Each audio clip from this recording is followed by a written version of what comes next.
Right here, I'm going to explain to you how the glove pattern works. This part to this part is basically just the measurement of your forearm all the way down to your wrist, and it slowly gets narrower as it gets to your wrist. Basically, just a round measurement of your forearm. Right here is just the circle pattern of your hand. You basically just spread your fingers out, make a general circle of how wide that is. Not too close because you want it to be fitted. Then you want to make a second hand piece that's just a hand piece without the forearm part, just like that.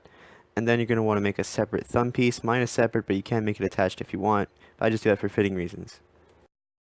Right here, I'm going to take you through the process that we're going to be using to make the glove. First, we're going to be sewing down the palm piece and the wrist parts together. Then we're going to be sewing the gloves and making sure those fit correctly, as well as the thumb. And then we're going to be doing the detail work on the finished product. I found some few stragglers on this one, so I'm just going to remove those.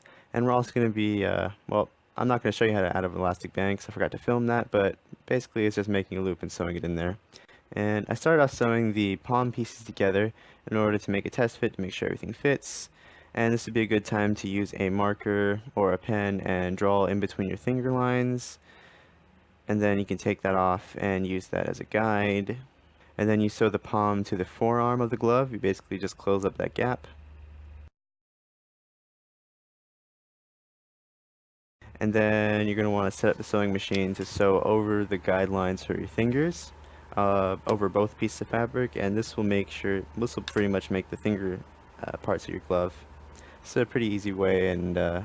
You're going to want to be really slow with this. You're going to want to take your time because it can get jammed a lot because the fabric is really close to an edge. So you just want to go really slow, make sure that the tension is really loose on this, and just, take your time with it.